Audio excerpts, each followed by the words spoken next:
It's stage 15 of Giro d'Italia, Cesanet Torinese to Les Granges du Galibier. 145 kilometers for the riders today. We're inside the final 100 kilometers, and at the moment the stage is neutralized. Riders just riding along at a steady pace as they climb into France on the Col de Mont-Cenis, and here is the moment that they cross the French border. And at the moment the pace is neutralised quite simply because there's all sorts of doubt about the conditions on the other side of this hill. The higher they climb, the more understanding you get about why, the more uncertainty there is really about the road conditions on the other side of this hill. It's extremely cold for the riders, heading into sub-zero temperatures, about 8 degrees centigrade when they set off a while ago, and as they go ever higher, Luca Paolini gets the scarf on and covers up his face, and riders will be wrapping up very warm indeed for this descent. They're facing, well, they were going to face 3 classified climbs. Not sure whether Mont-Cenis will count for the mountains classification now. They also have the Col de Telegraph, followed in short order by the Col de Galibier, of which 4.25 kilometres have been shaved off that. It's still a daunting prospect though, at more than 10 kilometres, and very steep indeed. And indeed, one of the steepest segments of that hill is just before the finish at the Pantani Monument. So in a way, it may actually have, it may contribute to the entertainment that we get at the end of today's action. Sean Kelly is alongside, as I say. And we're getting tweets in with some people a little irate about the fact that the riders aren't racing, and you've tried to explain before the break. Maybe you do it again just to let people know that this is an arrangement, and this is kind of understood with the organisers, that the riders have decided to piano at this point. Yes, well, they have been piano right from the start today, and you know, there's a lot of negotiation going on between the organisers here in France, the finish, and also on the climbs here with the Giro organisers. And you know, it's been a problem. Yesterday we did hear that they were talking about taking out the Mont-Cenis climb, but find another route. They were saying, one report was there was no road that was really suitable, and so they've just got to get over it. And of course we can see here as we go further up in the climb, we at 93.8 kilometres, 90.4 kilometres the summit, so we have a good bit more to go, and the summit itself is at 2,094 metres high. So as we go up, I think it's going to get more and more snow. The question is, we haven't heard, but is there some bits of snow blown onto the road in places, and that's possibly the reason the organisers wanted to make it neutralise it for the descent, was the first thing they talked about. But of course, if you neutralise it for the descent, well then the riders, they're going to go a bit slower up, that you don't get too warm, and the risk of getting cold and getting freezing on the descent, I think, you know, that's also coming from the riders and from the peloton. So we can see here, I understand why they're not racing. If you're not going to be allowed to push on the descent, if it's not safe to do, first of all, I think that's the organisers, that's where they're coming from. They want to be sure that it's safe, and I think as we get up, we could see some areas where there's snow blowing across the road and a little bit of snow still on the road, and that's where the safety aspect is coming into it. Napoleon ordered the construction of this road. And the Col de Mont-Cenis separates the Cottian Alps from the Grayan Alps. That down that we just went across a little while ago, that forms the Lac Mont-Cenis just beneath the col, and the historic Mont-Cenis Hospice lies down beneath the waters of the lake there. It's got a sight of the Sky team looking at the overall contenders and how they did yesterday. Obviously Vincenzo Nibali and Mauro Sant'Ambrogio were the big winners. Cadel Evans still lies in second place, Sean, 1 minute and 26 seconds back. Rigoberto Urán has also lost more time, now 2 3/4 minutes behind. Vincenzo Nibali looks very strong indeed. You know, for Cadel Evans, he said, well, let's hope that's just my one bad day. Yes, well, that's you always say that when you have a little bit of an off day and you lose time on your main rival, you're hoping that is your bad day over, your off day over. But you know, the conditions yesterday as well, and unfortunately, you know, we couldn't get pictures yesterday.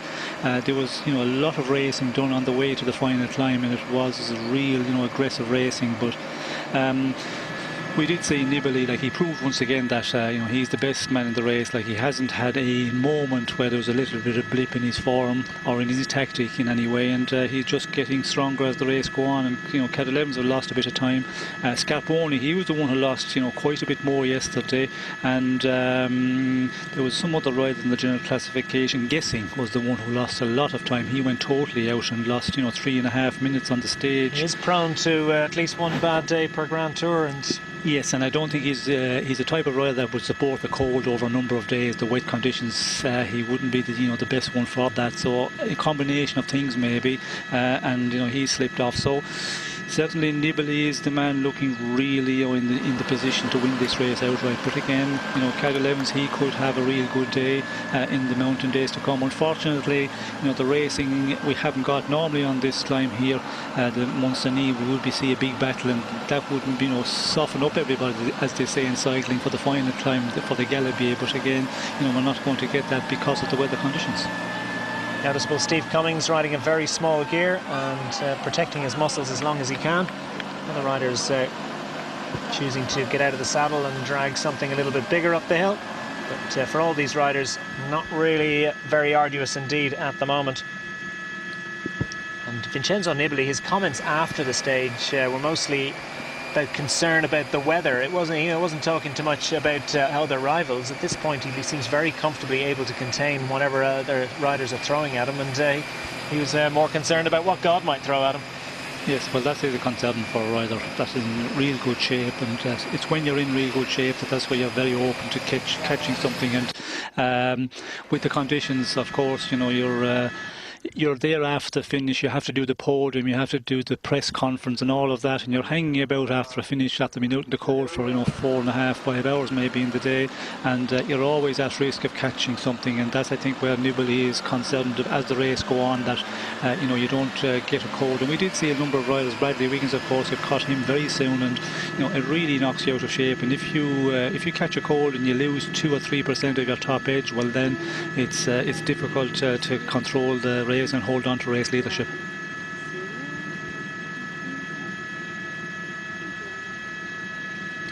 Giro d'Italia racing between banks of snow is an enduring image. This race in marked contrast to the other two Grand Tours in terms of the kinds of weather that it encounters. It's far from unusual for the riders to be riding up through snow-capped passes.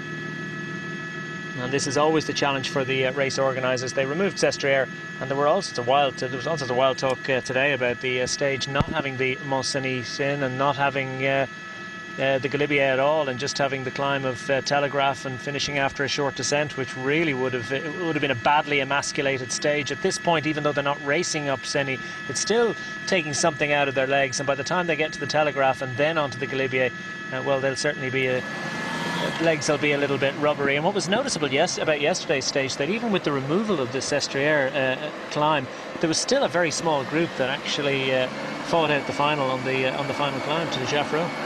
Yes, and leading into the Jaffreux climb, there was a lot of the peloton got dropped, riders getting dropped out, and it was quite a small group. We're told around 40 or 45 riders, and when you look at the route they went over yesterday, it wasn't difficult before that, but it's just the conditions, cold, wet conditions all day.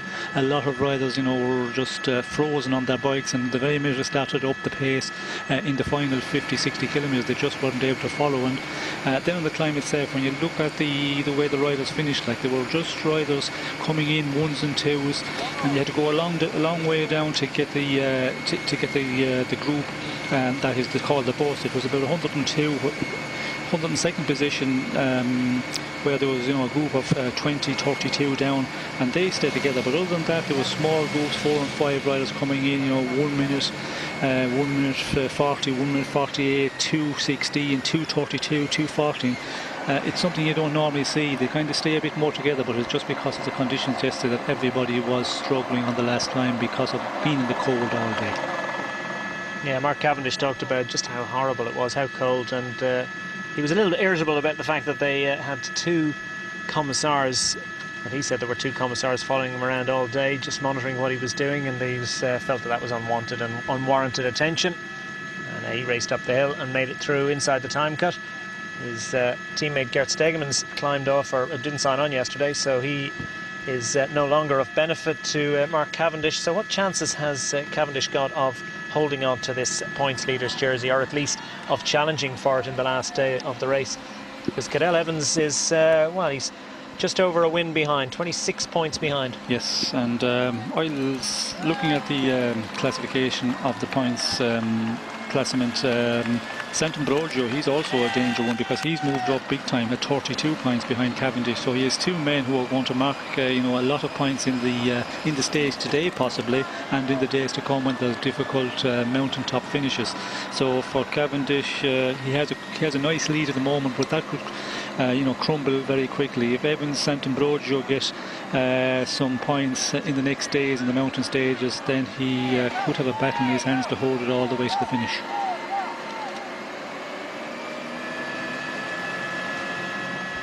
Yeah, Cavendish has 26 points on Cadel Evans, 25 points for a stage victory, 20 for second, 16 for third, 14, 12, 10 and so on. And he's 32 points up on Mauro Sant'Ambrogio, who's come into focus as a possible points jersey contender. Elia Viviani, say he was probably out of it as a sprinter. He's not going to get to Cavendish, and he's certainly not going to score points on the mountains. And then the next two up, Rigoberto Urán and Vincenzo Nibali. Well, Nibali certainly could close the gap significantly in the coming days. So could well be a three-way fight, or maybe a four-way fight between Cavendish, Evans, Sant'Ambrogio and Nibali. Riders back in the cars, and there'll be plenty of discussion about exactly what the right clothing is for the descent coming up. Galibier has been cleared for 10 kilometres up to the Pantani mountain, and the French authorities have been using a combination of snowplows and explosives to clear the way. Not just to clear the way, but also explosives to try and loosen any snow that might create, or at least offer, a potential avalanche threat.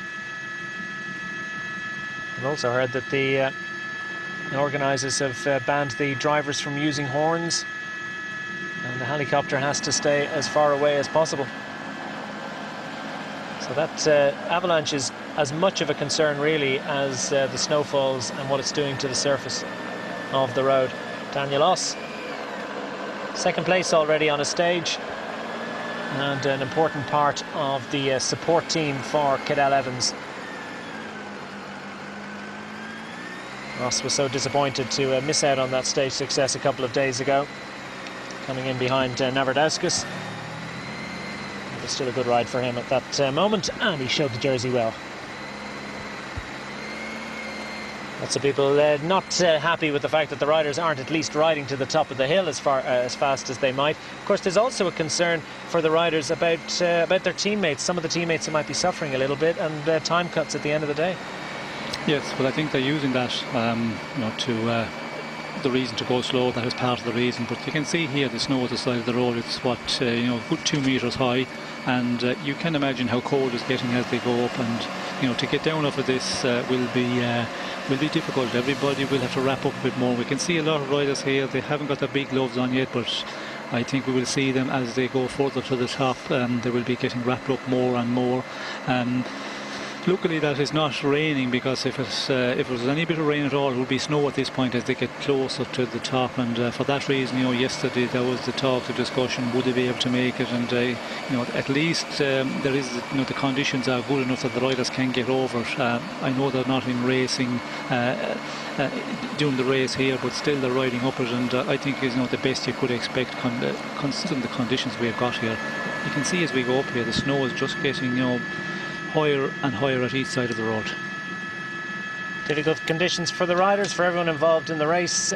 Just in case you're wondering, the time allowances, the time limits, there's a time limit on each stage of the race, outside which you will be eliminated from the race. That's to stop riders just being stragglers and keeping everyone waiting for hours and hours just by cruising around. And Danny Pate looks like he's got fresh supplies for everyone as he heads up towards the front for his Sky teammates. The time limit, it varies from stage to stage. If it's an easy stage, it's a much smaller time limit. Low difficulty is another one, then the medium mountains, the mountain stages, and then the time trial stages. They all have different percentages. For the mountain stages, and this is a high mountain stage, the winner's time is added to by 16% if the average speed is equal to or inferior to 30 kilometers an hour, 70% if it's up to 34 kilometers an hour, and 18% if the average speed is faster than 34 kilometers an hour, which, the way things are going at the moment, with an average race speed of 27.2 kilometers per hour, well, it looks as if the percentage won't be hugely different, and be less different between the front rider and the back rider. But of course the riders won't have suffered as much, and there won't be as big a gap between them getting to the final hill. So that's 16% of the winner's time, and that will be the target for the riders at the tail end of the field. They'll be well aware of that, and they'll be working it out on the road. There's always someone in the gruppetto that's able to do the maths.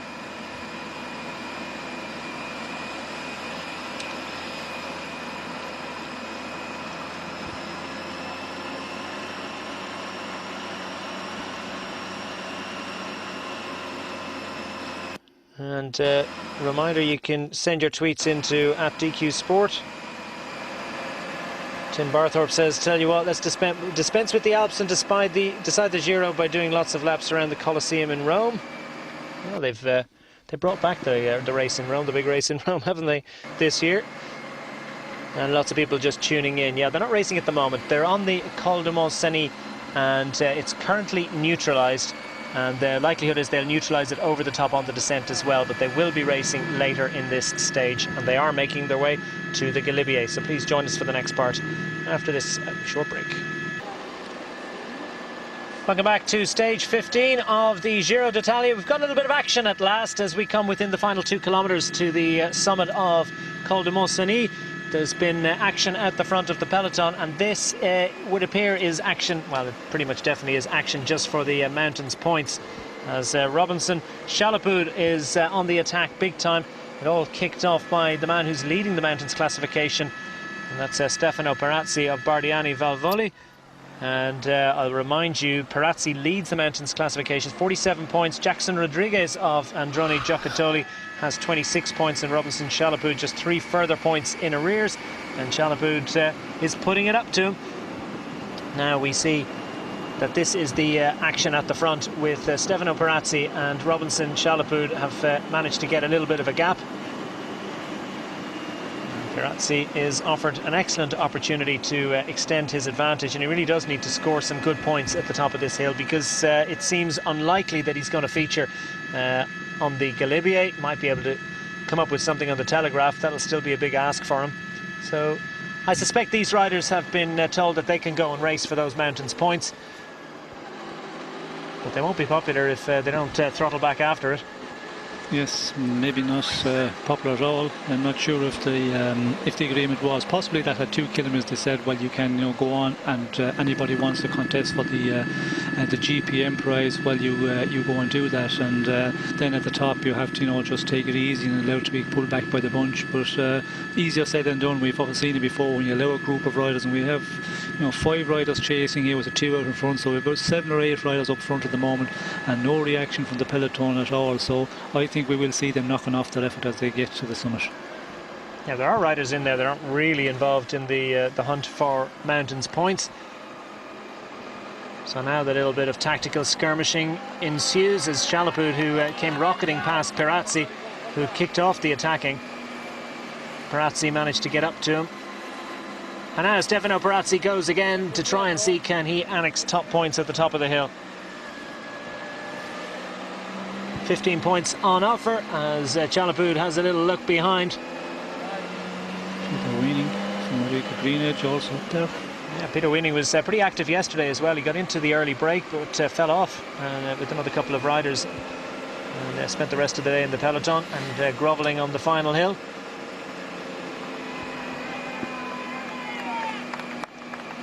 And Perazzi has been one of the most entertaining riders in this year's Giro d'Italia, not just for his hunt for mountains points, but also for his willingness to get in the break and do all sorts of crazy stuff that will keep us interested. He takes the points at the top of the hill, and we'll get confirmation of the other positions as they go through the feed zone at the top.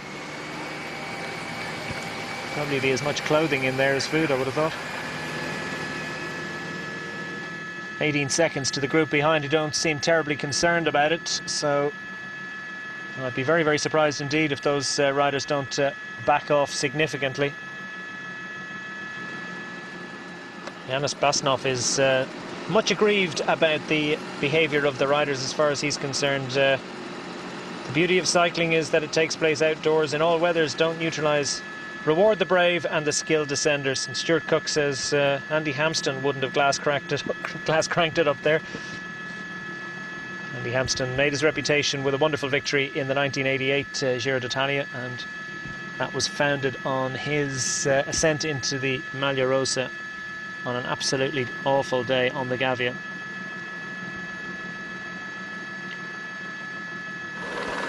A famous day in Giro history. I think Eric Breukink took the stage success, and riders all over the road grabbing bottles and bags. Total confusion. That's a messy little one, isn't it? But at least, of course, there's not too much aggression, so there's no reason for anyone to get too excited about it. So a minute and a half to those riders ahead. We were given to understand the likelihood is that they would neutralise it on the way down. Of course, the lead car will be in front of those riders.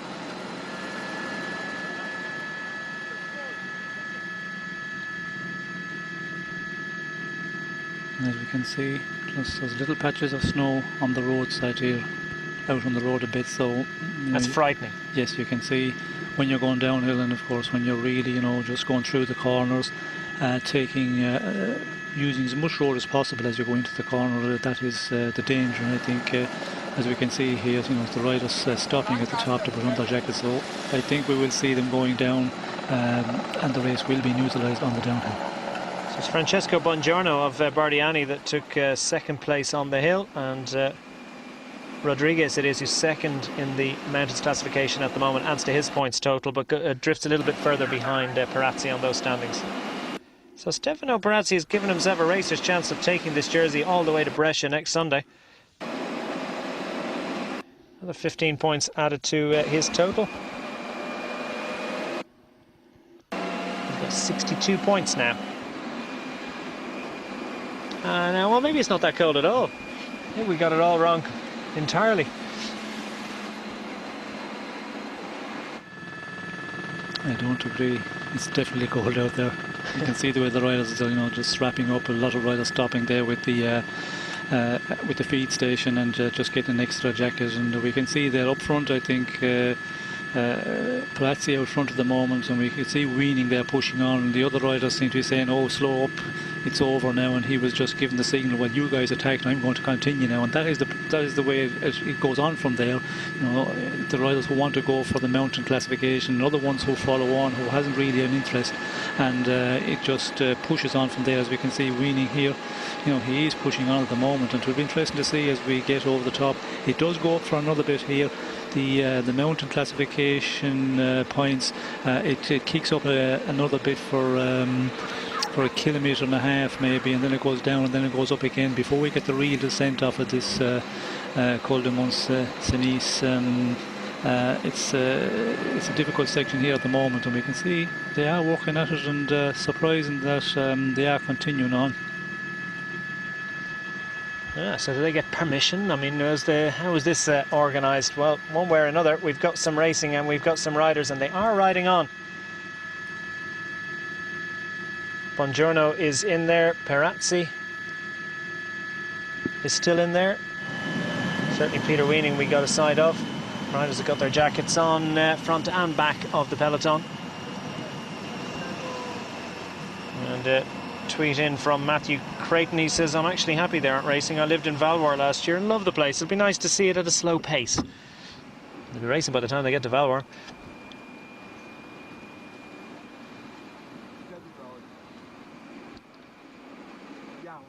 And epic scenes in the Alps as they make their way towards the Galibier, the first visit of the Giro d'Italia to the fabled mountain that's been used on 59 occasions in the Tour de France, first of those back in 1911. Played host to a stage finish a couple of years ago for the first time. And the Galibier, one of the most famous mountains, one of those famous climbs in cycling. And only right and proper that it should take its place in the Giro d'Italia. So Peter Weening knuckles down to the hard work of trying to put some distance between himself and a dormant peloton at the moment, being led by Luca Paolini. Question in, who is the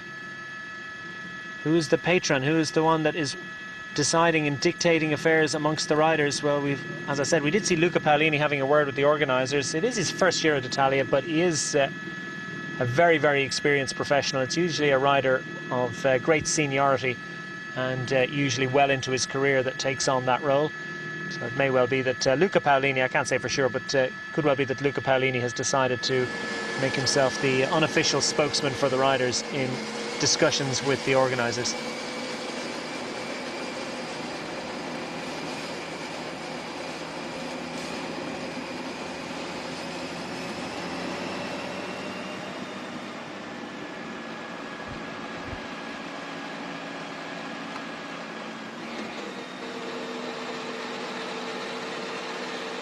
So the Dutchman Peter Weening, now 32 years of age, on a stage in the Giro d'Italia a couple of years ago, coming in solo ahead of Fabio Duarte. If you were Weening, would you throttle back a bit and wait for these guys? Well, it does look like he is. He's working hard out there, and his chasers are still chasing him down here, and it looks like they're going to continue. My calculation was that they were allowed just to go for the mountain prize, and they would knock it off after that and be pulled back by the peloton, but that doesn't seem to be the case. They're really pushing on here at the moment, and it'll be interesting to see if Weening does continue. Of course, his team director might say a bit later on, but he's certainly going for it at the moment.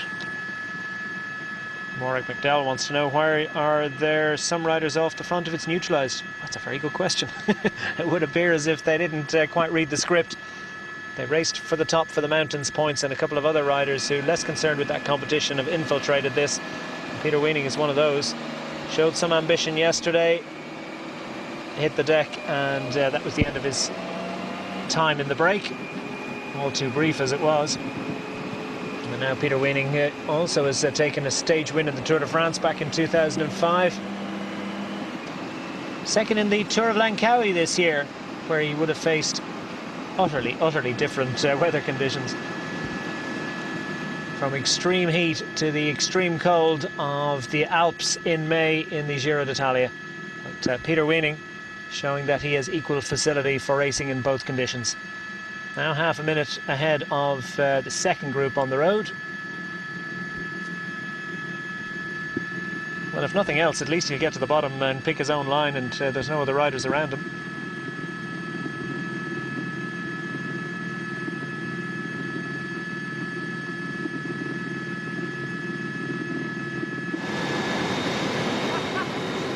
And these are the riders that are chasing behind. Bongiorno, who is second across the top of the mountain in the green of Bardiani Valvoli. Stefano Perazzi was in there, but I'm not sure if he's still in there, Sean. Yeah, he's still in there. That's Rabatini of Vinnie Fantini on the front here. And Giovanni Visconti, who was the early leader in the mountains classification competition the first few days of the race, is not really a factor at this point. Now he's more concerned with trying to get involved in a breakaway that might edge clear for some distance. It's a precariously placed building, isn't it? So just over half a minute advantage with 50 miles to go, just under 80 kilometres.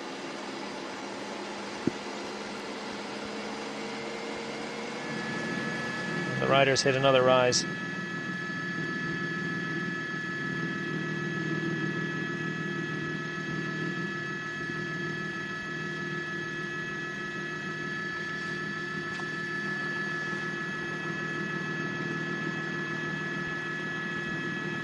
course, Robinson Chalaput that we saw on the front heading for the top of the hill, he was involved in that crash yesterday that led to the retirements of Enrico Badaglin and Alessandro Venotti, but luckily he wasn't too damaged in it.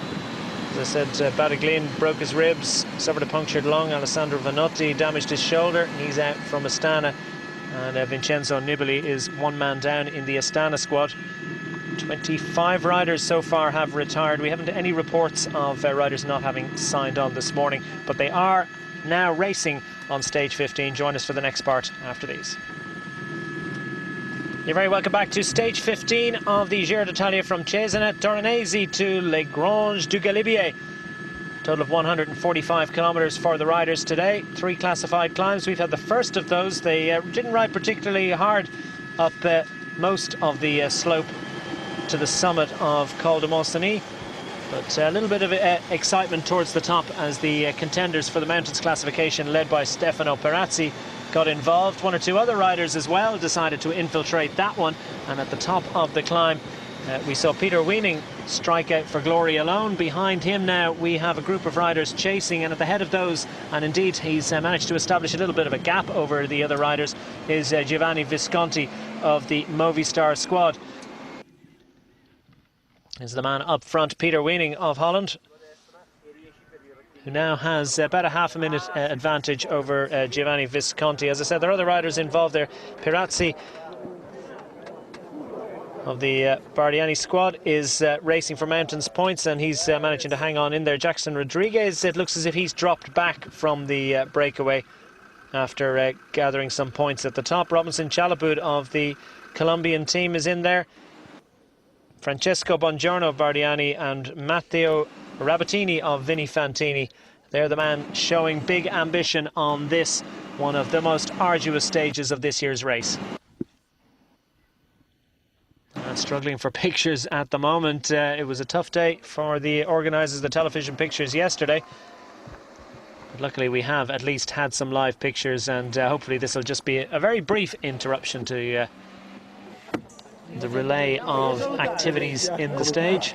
And as ever, the spectators at the finish enjoying the scene. Yeah, plenty of time to get the sandwiches and wine in as they await the visit of the riders on the Galibier for the first time in Giro d'Italia history.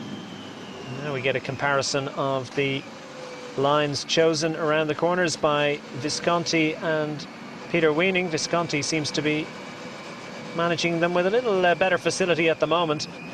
Really will be gathering their attention, the fact they're in sub-zero temperature, so any little bit of shiny tarmac they see in front of them is a potentially lethal situation. But it really is amazing, the commitment of these riders. They haven't got anyone to tell them exactly what they're facing in terms of conditions in front of them. As they go further and further down the valley, of course, they'll go further and further from those sub-zero conditions, and all they've got to do is trust to their own instincts and their own abilities. Visconti, as I said, was in the mountains classification jersey for a few days earlier in the race. Now it's all about trying to get involved for stage honours. This is the scene at the front of the peloton. Is it Paolini for Katusha still on the front? He's spent the whole mountain on the front, and he's decided to take up the descent as well. It's the safest position.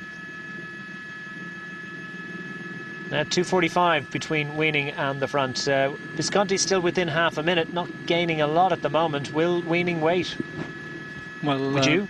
Well, I think yes, it would be the thing to do, because you still have a long road to get to the finish, and difficult, you know, out there on your own. At least with another rider, it makes it that little bit easier. But as we can see here, he's still pushing on. But when you're on the descent, of course, you just leave it roll on, and that's what they're doing here. Both of them, we could see Weening and Visconti, they were just you know, taking the line down. But when you get on the level or section here, as it's just for a short bit again, it will, you know, start kicking up, and there's not a lot of flat rolling this stage today. It's either up, down, you know, that's what is all day, and we will see now very quickly if he's going to hold off and wait for Visconti to join him. Well, Well, he's dispensing with his clothing into the neutral service car. Presumably that means that his own car hasn't arrived up yet. It's going to be tough for them to get ahead of the bunch on the descent. So he'll be picked up by them at some stage in the valley. Meanwhile, what can Visconti do about closing him down? Well, he's been joined by Matteo Rabatini of the Vini Fantini squad. So now 2 Italian riders will form an alliance to see can they close down the tall Dutchman. And the gap does appear to be shrinking, so Visconti giving himself a great chance of getting involved, because they've got well over 2 minutes advantage on the Maglia Rosa group at the moment.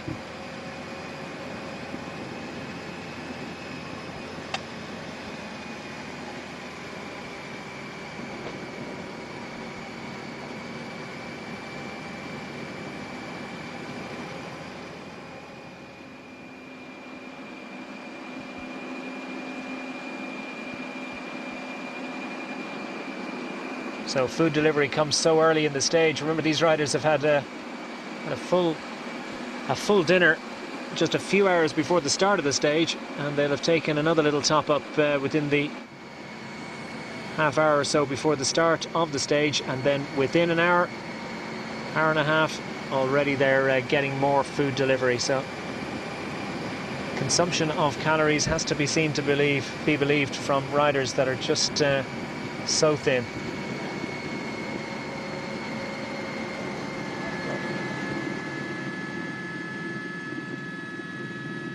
And Giovanni Visconti is now 30 years of age. Won the Tour of Turkey in 2010. And has taken another smattering of minor victories in a distinguished career at the top level. With the Movistar team now for a couple of years. And before that, Farnese Vini, at pro-continental level, so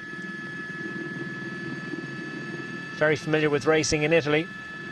And closing down weaning, and they'll have weaning back, I think, fairly shortly, and this looks like the break of the day. The question is, what about the other riders that were in that group? Will they be able to join up as Astana goes to the front and start to tap out the rhythm? Paolini chatting to the race leader, Vincenzo Nibali. And if you think they're just touring along, there's the indication at the back.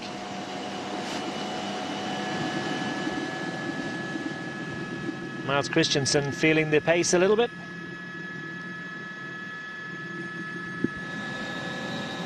And Astana take it up. We saw yesterday, Sean, and it was interesting that Sky decided to take it up a long way out and set an absolutely tortuous pace that shelled so many riders before that final climb. Do you think we're likely to see another tactic, bearing in mind it didn't really work out for them yesterday?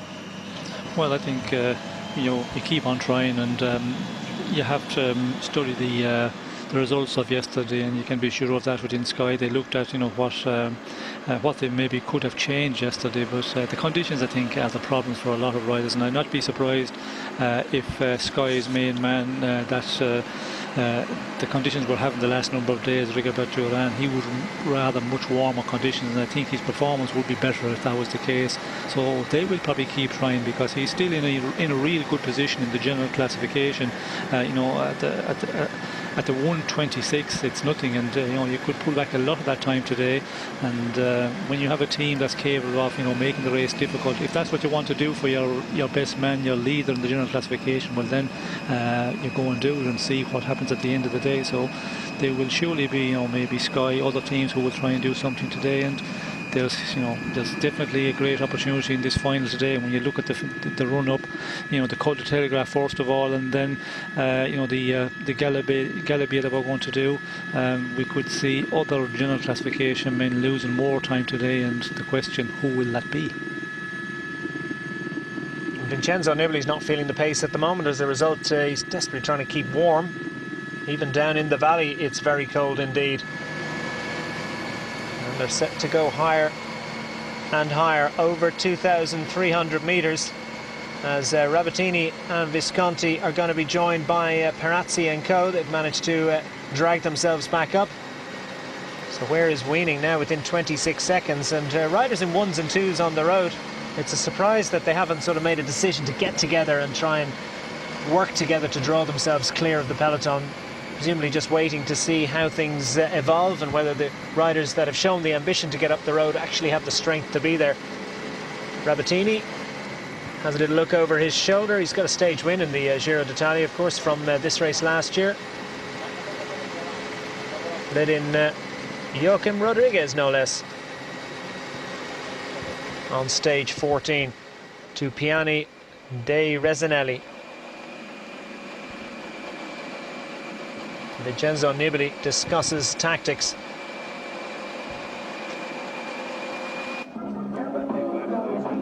And Yoli, his favourite domestique, his faithful domestique. As Weaning gets the food in, and doesn't look like he's pushing on too much at the moment. 24 seconds now, the gap. And over 3 minutes back to the peloton. So this is surely the break of the day. Don't think there's any doubt about that.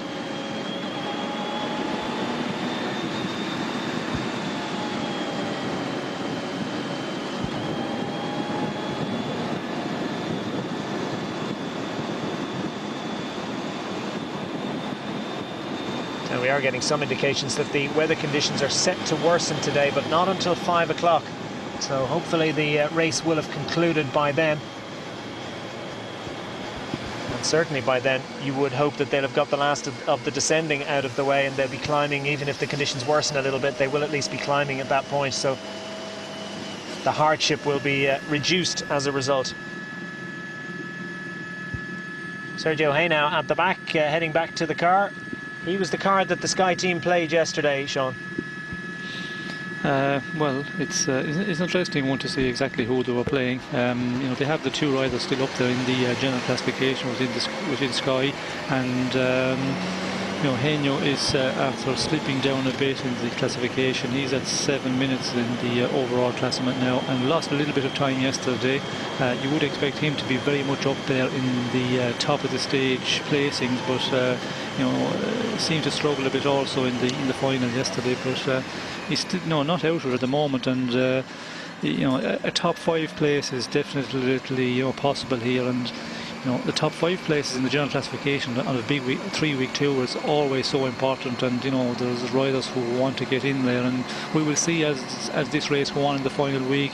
The guys who are within reach of that, they will be trying to get into breakaways, trying to get a little bit of an advantage, gain time anywhere they will see it possible.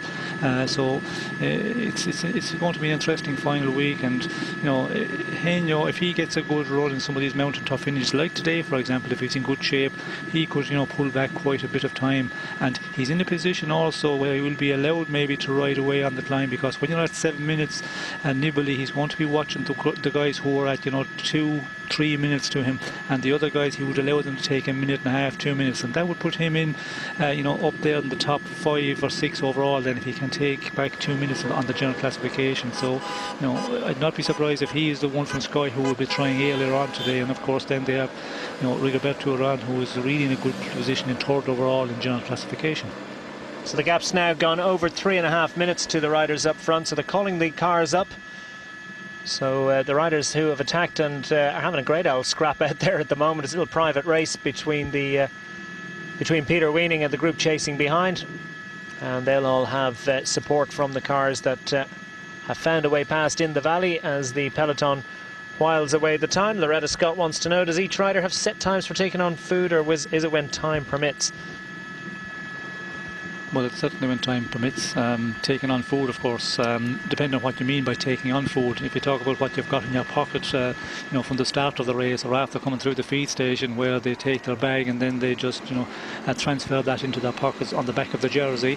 But also they take some from the cars. We've seen it on occasions where the car come up and you can do that. When would you start eating?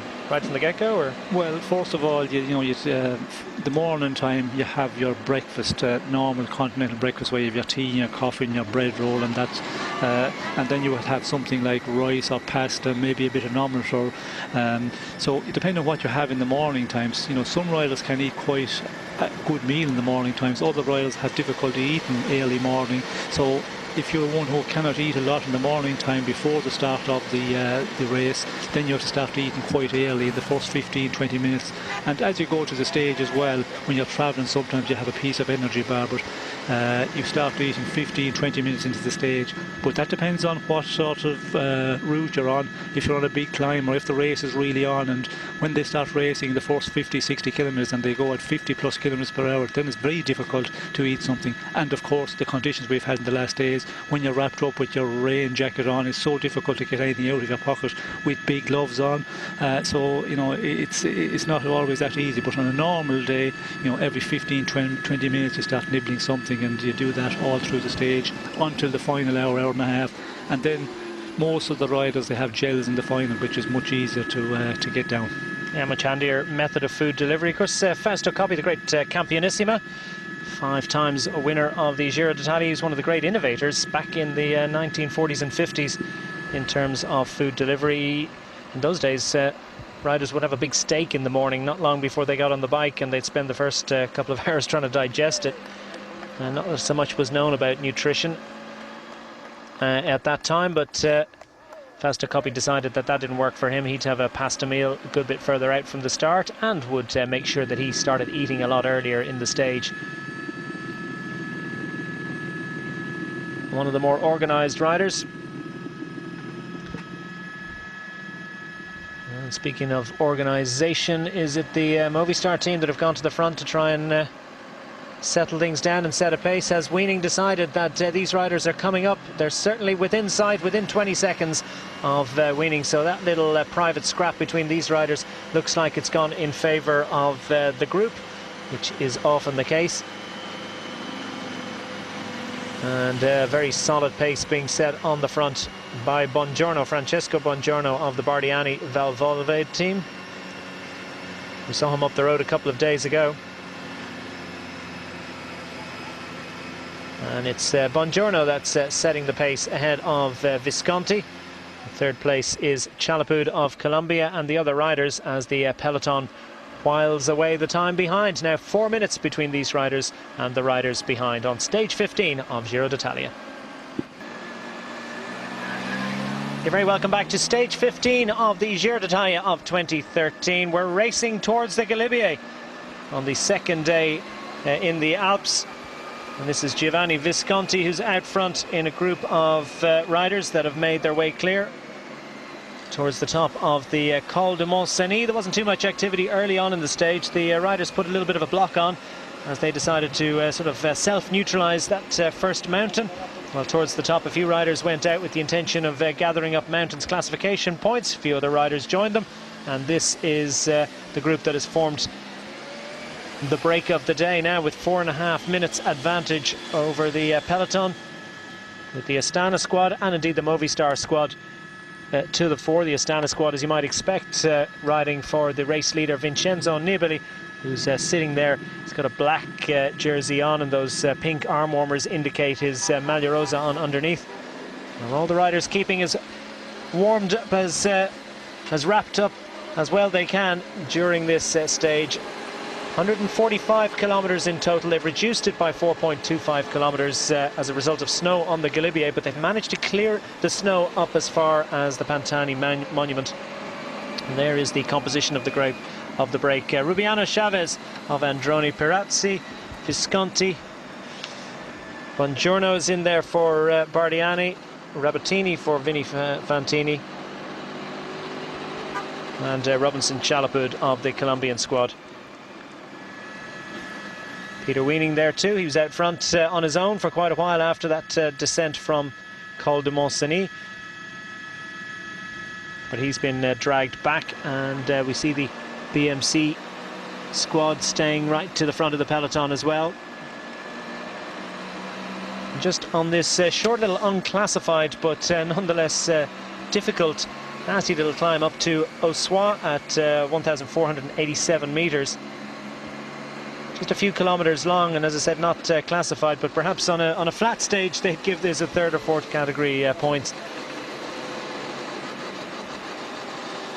And the riders just getting themselves organised for the next, it's quite a long descent now.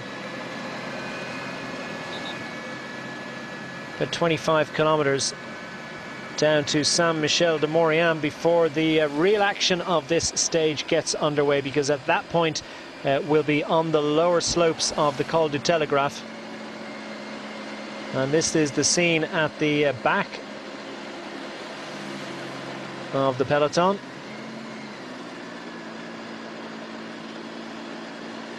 Little moments of frustration. Look at that. Well, it's Blanco squad just not happy with what Vinny Fantini were doing there, and they felt that they need to stay back for a little while longer. Well, I think the motorbike, it was Kreiswijk there who has had a real difficult Giro. I think coming into this race, he was hoping to get some performance, but not performing at all. And morale probably very low, down, and when anything upsets you, well, then you try push them on. It looks like the photographer here, or the cameraman, he was just trying to get him to move out of the way. See Sky also there, 2 team cars. A lot of things going on here in the back of the peloton. Of course, the riders, they had so much jackets on and gloves, I suppose, that they're stripping off now a bit more because we're down into the valley and the temperatures will be rising, and they're just unloading all that stuff, and teammates giving the domestiques jerseys, rain jackets, gloves to take back, and that seems to be a lot of movement in the back of the peloton. Yeah, it's pretty hectic back there, isn't it? It's like a 30-kilometre Grand Prix. You definitely want to know the exact shape of your car, because they're swapping paint and wing mirrors in their efforts to get up to their riders.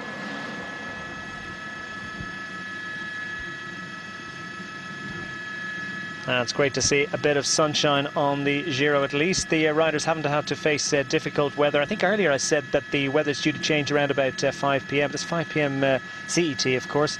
So could well be that the weather closes in a little bit before the end of this stage. We'll keep you updated if we've got any further news out on the route. At the moment, it's sunshine for the riders as they're climbing. They'll be unzipping those jackets, but they're not going to get rid of them, because this climb is relatively short, and they'll want to keep all the clothing that they can get for the long 25-kilometre spin down to the bottom of the Telegraph at Saint-Michel-de-Maurienne.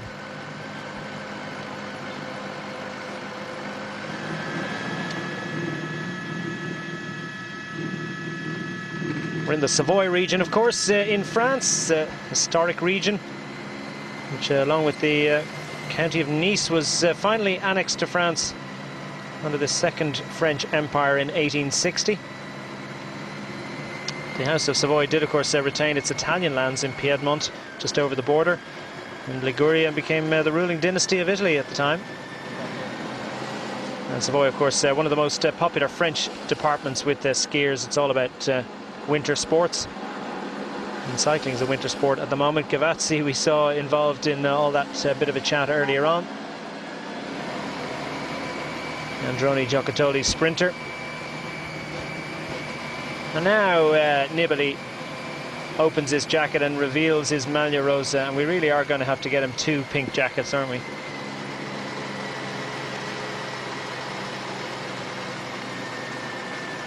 '29 wins as a professional. The biggest of those, of course, the Vuelta victory of a few years ago. Can he match that with victory in his home Grand Tour? Would be by some considerable margin the greatest success of his career. 3rd, of course, in last year's Tour de France. This would mean so much more to him, you can be sure.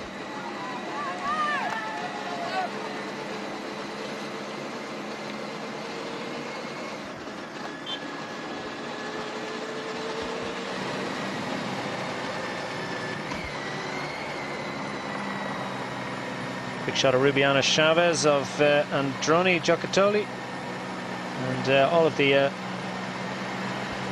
invitational Italian squads represented in this breakaway. Stefano Perazzi's in there for Bardiani Valvoli, as I say. So too is his teammate Francesco Bongiorno. Sasha Modolo, their teammate, is at the back of the peloton. Sprinter for Bardiani. For him, it's all about surviving this stage. Himself and Mark Cavendish and a few others will form the gruppetto later on and attempt to survive. We've had a question in Someone making a comparison saying that Cadel Evans and Mark Cavendish, they're almost exactly the same weight and height, and yet they have completely different characteristics as riders. How does that happen? Why does that happen? Well, that's something, I suppose, you come into your sport, your chosen sport, and it's the same in athletics, for example. You know, you have the sprinters and you have the long distance men. It's genetics. Genetics, first of all. They also talk about this muscle twitch and whatever.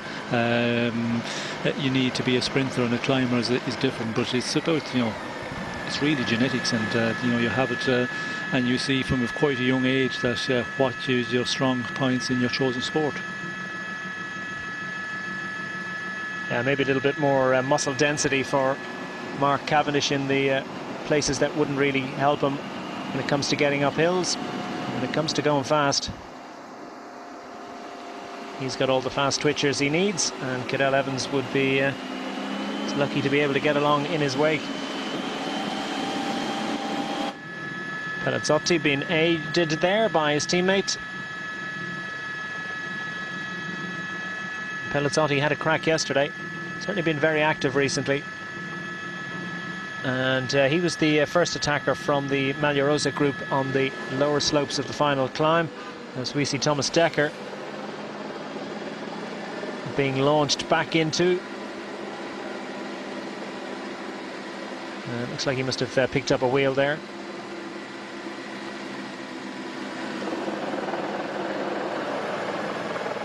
A little bit of an anxious moment for Thomas Dekker, who's 158th overall, so it's been a tough Giro for him so far.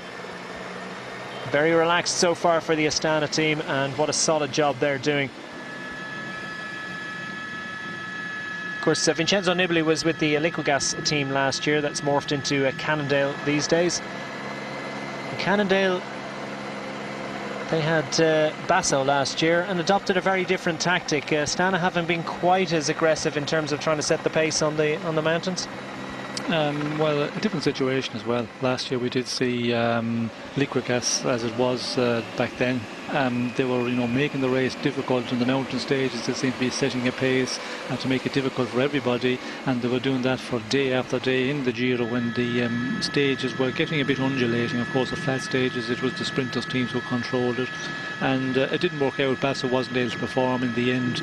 He was losing time in the big mountain stages, the most important ones. For Astana, you know, they have got the race leader, and since they have taken that with Nibali, then they're controlling the race when need to be, and they have done a real good job, I think, tactic wise.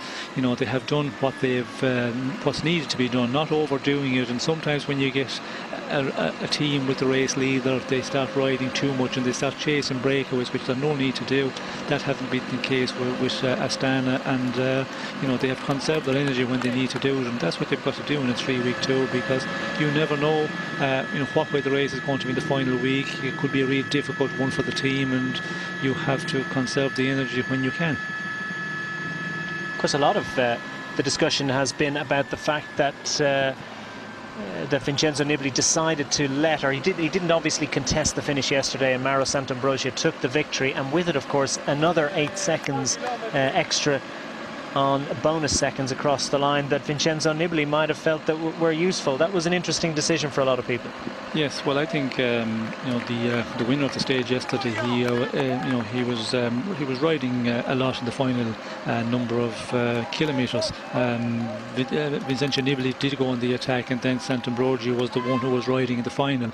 So when you have a rider do that, you know, he wins you 6 or 8 seconds certainly, if not more. So if you take the sprint from him, well, then he's not going to be happy. And late in the race as well, you know, the way he is riding Sant'Ambrogio, he's going to be up there, and he could be, you know, a big help to Nibali in a situation where he has no teammates with him on the final mountain, for example.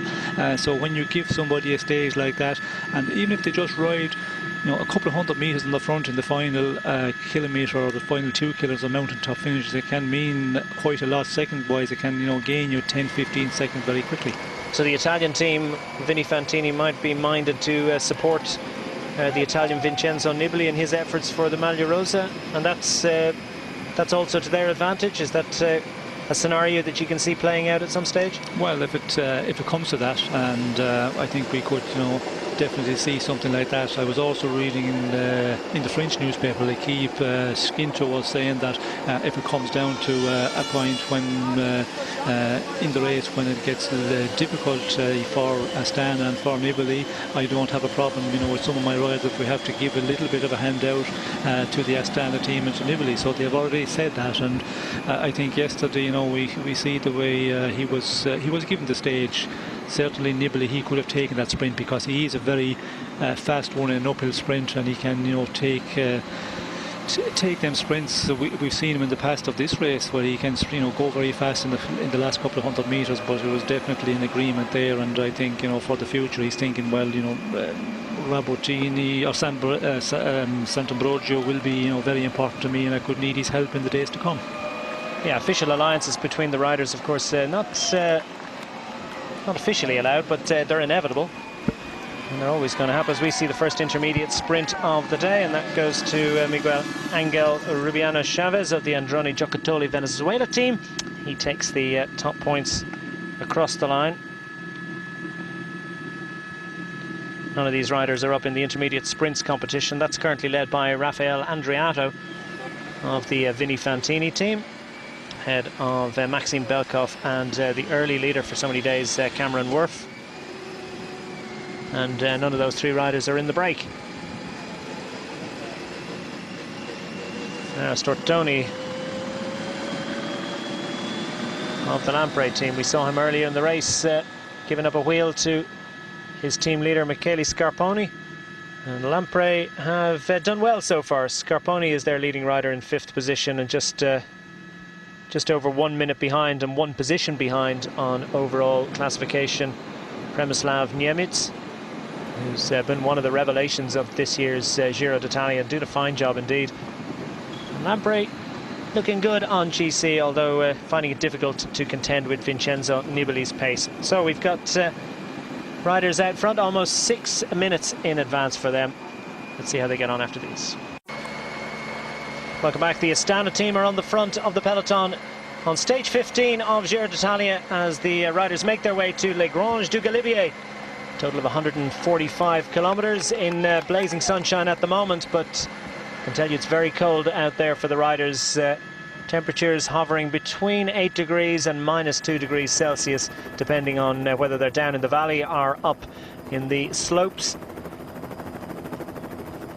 The next obstacle, the next big obstacle for them, of course, is the Col du Telegraph, followed by a very short little descent, and then they make their way onto the final slopes up to the finish at the Pantani Monument on the fabled Galibier, the first visit of the Giro d'Italia to the Galibier mountain, which has been on the Tour de France route no less than 59 times since 1911. We have 7 riders out front. Stefano Perazzi of Bardiani Valvoli is there. Miguel Angel Rubiano Chavez is there for Androni Giocattoli. Robinson Chalapud of the Colombian team has made it into the break. Peter Weening, who was out front for a little while on his own after the first ascent of Col de Montcenis, he's in there for Orica Green Edge. Giovanni Visconti on the front at the moment for the Movistar squad. Francesco Bongiorno of Bardiani Valvoli is there too, as indeed is Matteo Rabatini of the Vini Fantini squad in the lurid yellow costume. And he was just second in line behind Visconti there in the last shot we had, as we see the peloton winding their way down this long descent towards the Telegraph.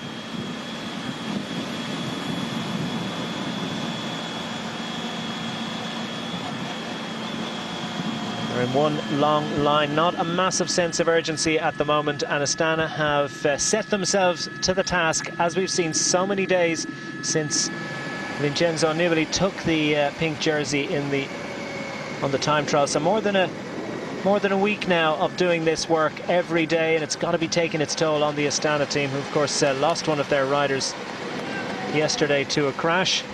It was Alessandro Venotti who damaged his shoulder in that crash when they hit a traffic island. Actually, 3 riders involved.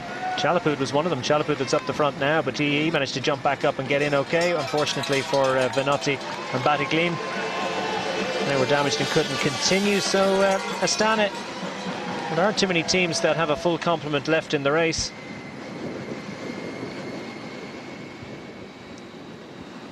I make it 5 teams that have brought all their riders through to this point in the race. There's confirmation of the intermediate sprint. Chavez takes the points ahead of Visconti and Rabatini.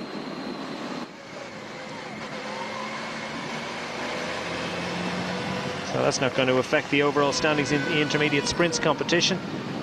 And the time bonus on offer really of little interest to those riders either, as Visconti gets low over the bars and over the top tube. And whizzes down this descent, secure in the knowledge, of course, that he's got closed roads ahead of him.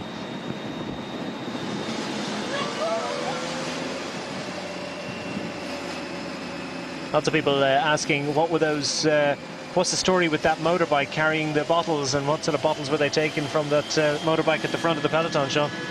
Well, normally it's an energy drink or just water.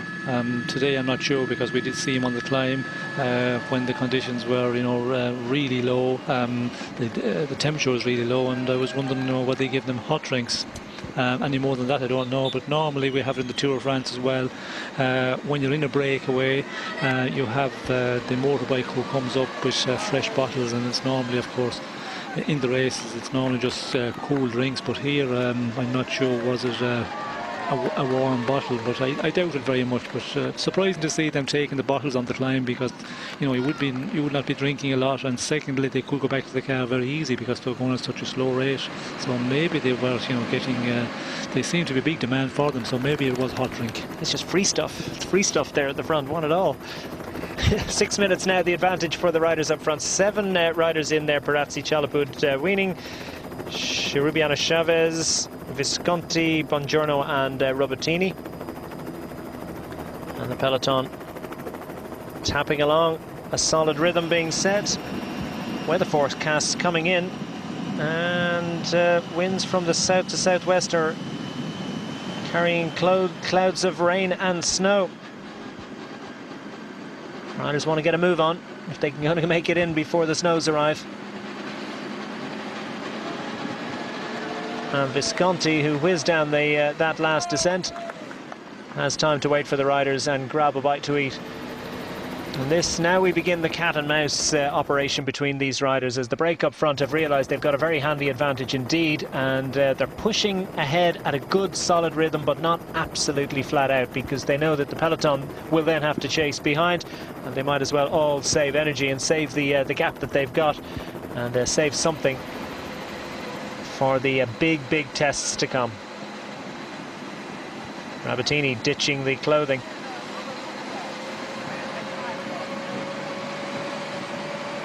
And getting his instructions.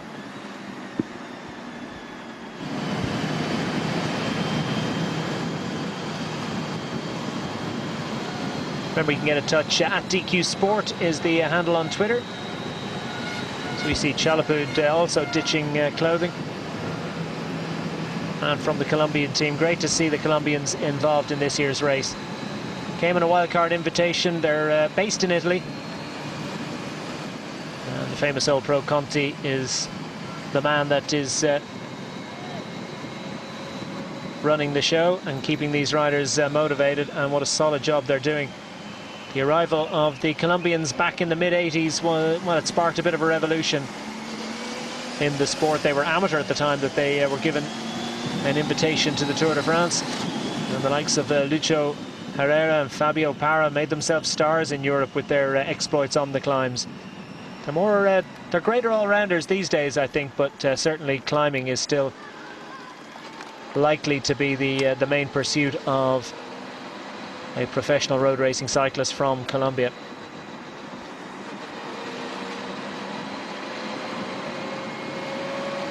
We did see one of the Cannondale riders at the side of the road looking for service.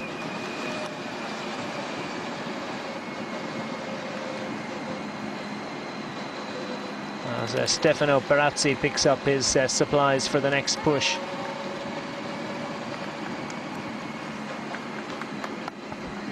He's had that climber's jersey now for a good while, and he's getting to like the colour of it, I think.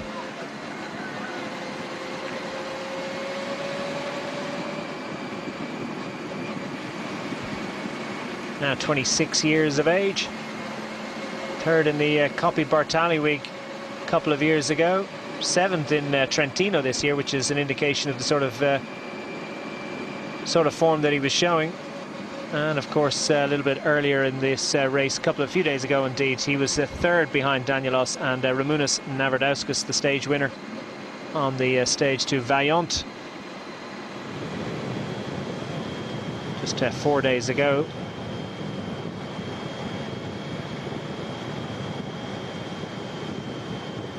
And now on the front of the bunch, a little bit of activity. Is it from Lotto Belisol? And what's the thinking here? Are they trying to get clear, or are they trying to stay warm? I reckon they're trying to get out of this bunch, but they've waited a long time, considering we have this breakaway out in front. They should have reacted if they needed, but Tractor Sportives, some of them take a long time to react, and they decide, yes, this break is going to be left away. And we did see over 6 minutes for our leaders on the road, and I don't see anybody in the team. It looks like 2 Lotto riders, Lotto Belisol riders, pushing on there. I don't see them being capable of doing much in this final today, so I don't understand the tactic for the moment. But it's kind of tough to get across a 6-minute gap as well if you just got 2 riders. It certainly is, but if you start attacking, maybe the director thinks, well, we'll get the race, to liven up a bit and get more riders involved in the attacks. But they've waited it, I think, much too long. And if you do start riding and start attacking, well, then when you get to the climb anyway, a lot of the riders are going to be feeling the effects. And when you look at the Lotto Belisol team, they don't really have a rider that can contest in this uphill finish here today. So I don't really know what the tactic is at the moment. Maybe they're feeling a bit cold and want to warm up a bit and go on the attack. Maybe they got a rocket from the team car for not making the break. Very possible. Yeah. Look at the scene. It's like the surface of the moon up there.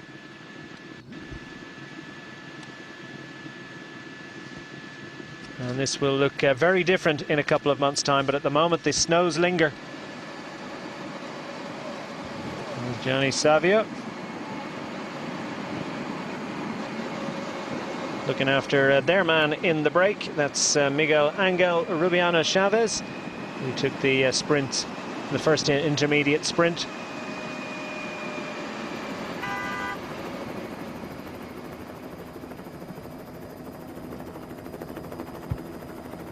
Another Colombian rider, 2 Colombian riders, of course, in the break. 28 years of age. Stage winner in the Giro last year. Coming in 1 minute and 10 seconds ahead of Adriano Malori on the 5th stage to Porto Sant'Elpidio. So now Lotto setting the pace on the front, doing Astana a favour.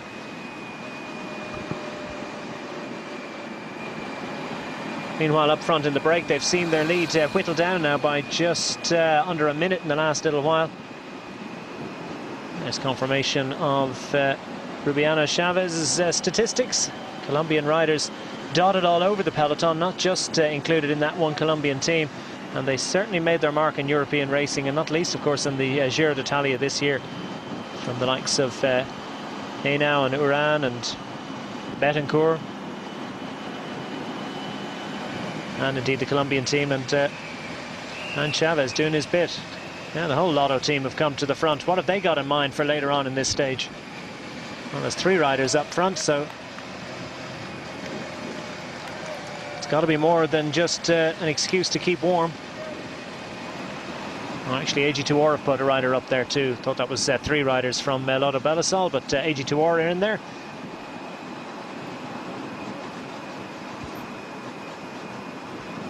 And Chalaput has a problem with his radio, it would appear. Well, they're just going to have to rely with the old-fashioned method of getting in touch with them, which is shouting at him from the car.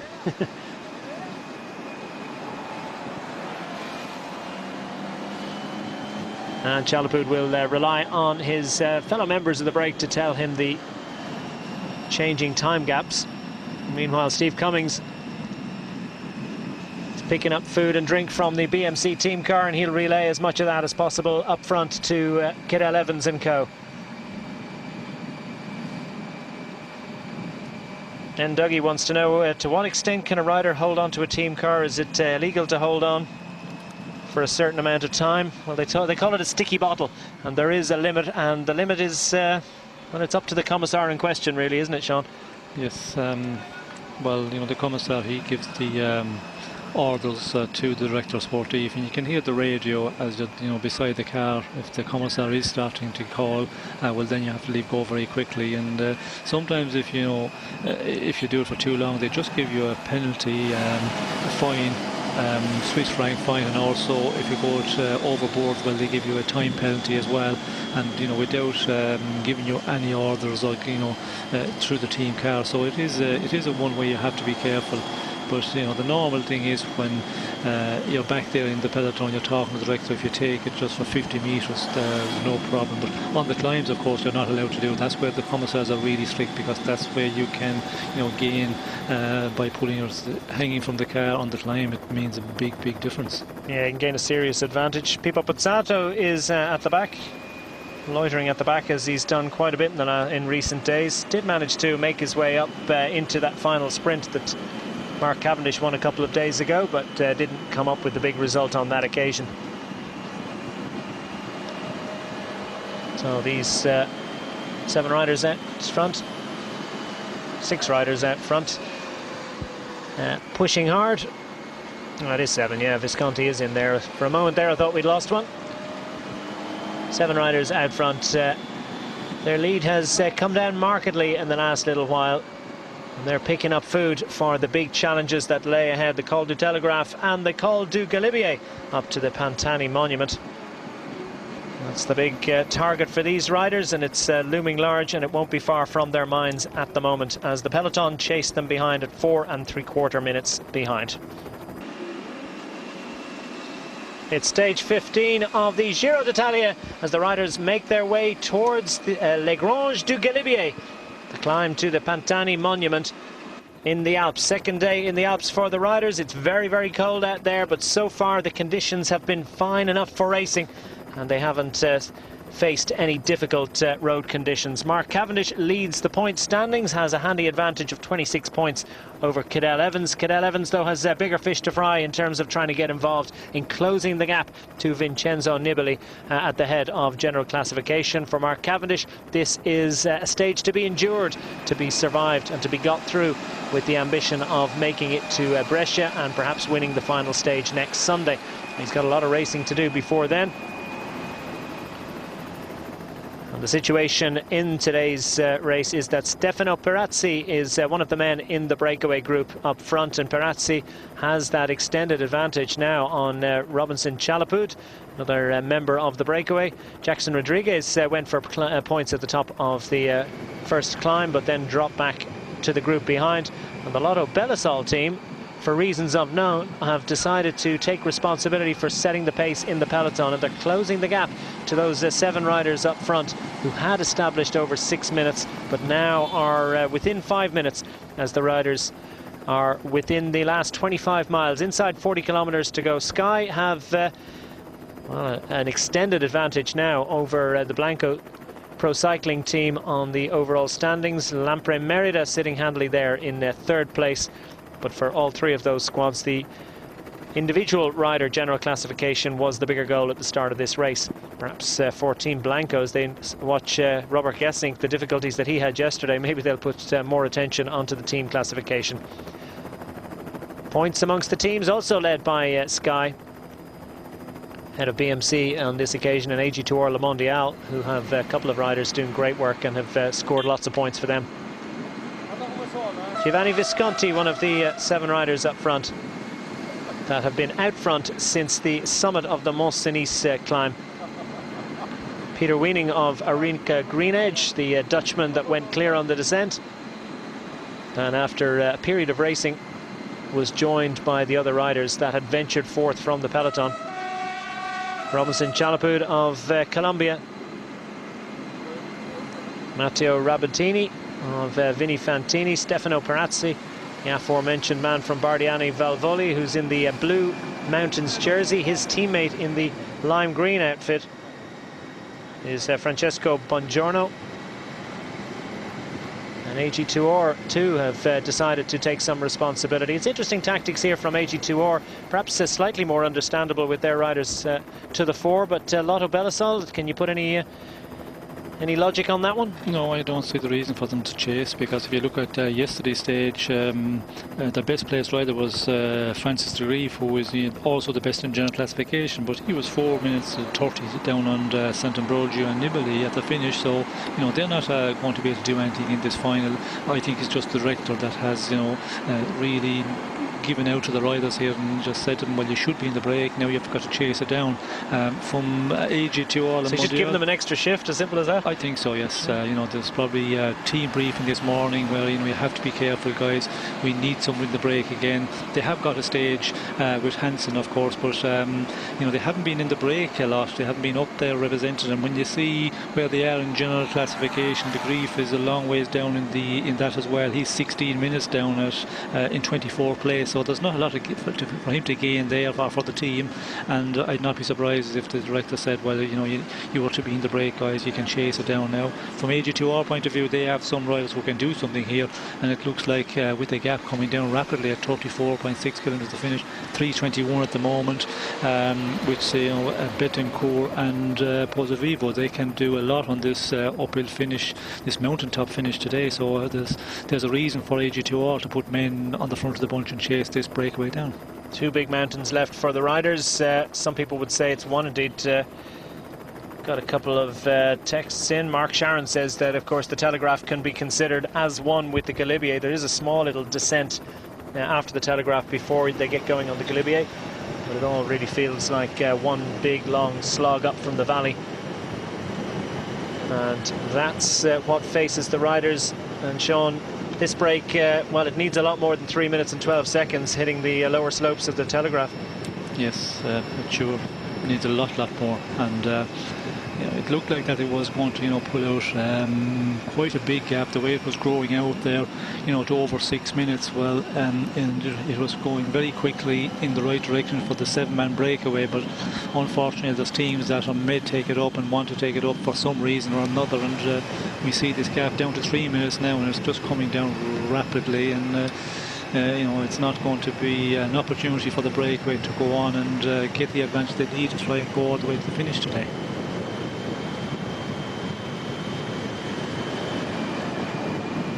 AG2R very much involved in the GC fight, and on the front, because they've got Domenico Pozzovivo sitting in 7th position overall, 5 minutes and 12 seconds in arrears, and also in the top 10, Carlos Betancourt, his third top 3 stage finish of the race yesterday, just not quite able to hang on with Vincenzo Nibali and Sant'Ambrogio when they attacked late on in the stage, but he held off the rest of the GC favourites. Betancourt ruining all the time that he lost in the time trial last week.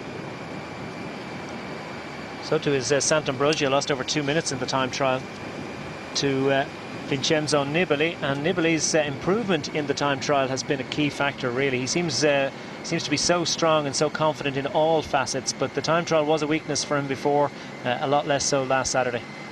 Yes, well, he has been improving in the past years. He's just got more consistent in the time trials. We did see him last year at the Tour of France. There was an improvement there, and this Giro he certainly put in a really good performance. The time trial, it was one which suited him. It was quite a lot of uphill, quite technical as well, so that was in his favour. But saying all that, he put in a real good time. Betancourt, he's always going to have trouble in the time trials. He seemed to lose a lot of time. So there is riders who are really suffering in the time trial, but Nibali has improved a lot. And I suppose when you look at AG2R as well, for the young jersey classman, Betancourt has moved up a lot. Yesterday he moved very close to taking that from Rafael Majka from the team Saxo Bank, and he's only at 7 seconds, so they probably have the stage victory in mind, but also they know that Rafa Majka is in difficulty, so they want to hit him when they know he's suffering. And with Betancourt, with his finish today, it's a perfect opportunity. Yeah, it's a great scrap developing in the young jersey classification between riders that are really to the fore in general classification, so they're big riders for the future, and it's exciting to see them scrapping it out at the head of general classification. They're definitely good riders, strong riders in their own right at this point in their career. An advantage in this race, the next time trial is all uphill, and that's something you don't get, in a big tour all the time. You could have the final time trial would be 50 kilometers pant flat, and that would be a major problem for Betancourt and Pozzovivo within the AG2R team. So they see there's an opportunity if they do well in the mountaintop finishes, take some time in the next mountaintop finishes. Well, then they could move up very much in the general classification and should be able to defend that place in the final time trial because it's a mountain time trial. Well, Rafael Majka, good job yesterday. He finished 11th position, but for all that, he lost almost a minute. He lost 50 seconds on the road, and then another 8 seconds on bonus seconds to Betancourt. So now just with that 7-second advantage, and as Sean says, there's an uphill time trial to come. So good solid performance in yesterday's stage for Rafael Majka, but sees his lead in the young rider standings dwindling as the riders head towards the Telegraph. Franco Pilazzotti is visible in his Italian Road Race Champions jersey, and he's just on the tail of the race leader Vincenzo Nibali in the Maglia Rosa. We've got 11.8 kilometers up to the top of the Telegraph. Then there follows just under 5 kilometers of descending, relatively untechnical descending, before then they get going on the climb up the Galibier, all but the last 4.2 kilometers.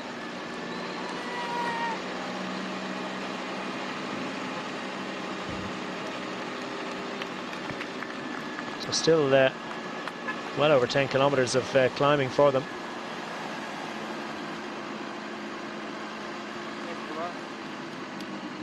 As the group out front, let's give them a name check again. On the front for Bardiani Valvoli is Francesco Bongiorno. His teammate Innes Wheel, wearing the blue Mountains classification jersey,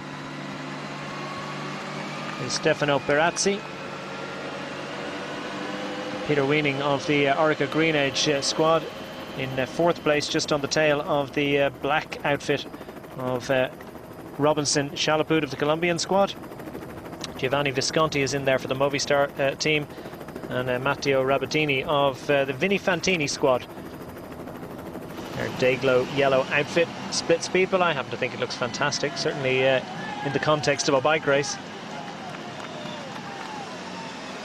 And we can see the teammate of Stefano Palazzi pushing on there, Buongiorno, because they know that the mountain classification on the top of this one, if Palazzi can take some points or maximum points, well then that will really put him in a solid position in the mountain classification. But the way the advantage out to the 7-man breakaway is coming down, as you see, just under 2 minutes at the moment, unless when we get to the climb now it will steady up and they will start looking at each other, because Lotto Belisol, they will have difficulty continuing on the climb itself, but it's certainly advantage melting down very, very rapidly.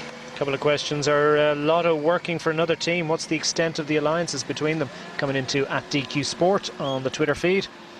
Any question that they've been asked to give a bit of dig out? No, I don't see any reason. I don't see the reason for a dig out here. There's no problem. If you look at the general classification, for example, now they're all a long ways down. I think Peter Weening is the best in general. He's at 40. He's in 42nd position at just over 47 minutes. So there's no risk of the general classification for anybody really. So I think it's just that the director sportif is, lost it a bit with the riders and said, well, now you can ride. And it's not the first time I've seen it, and not the first time I've had it in a team also. He sent them up there to break stones.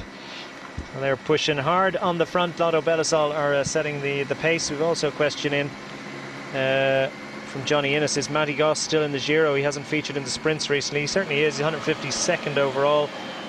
just under 2.5 hours behind Vincenzo Nibali on general classification. He is there, but he hasn't really been the go-to man for the team in the sprints of late. Brett Lancaster has managed to make it into the top 5 on a couple of flat stages, but for himself and Goss and many more riders, this is one about survival. And riders will start to drop back in 1s and 2s as they hit the really testing and arduous slopes of this climb.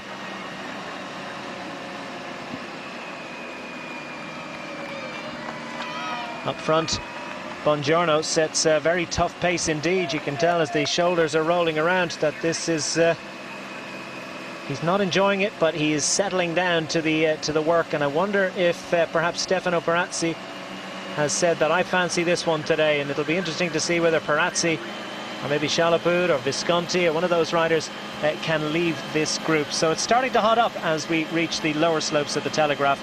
Join us for the next part after this short break.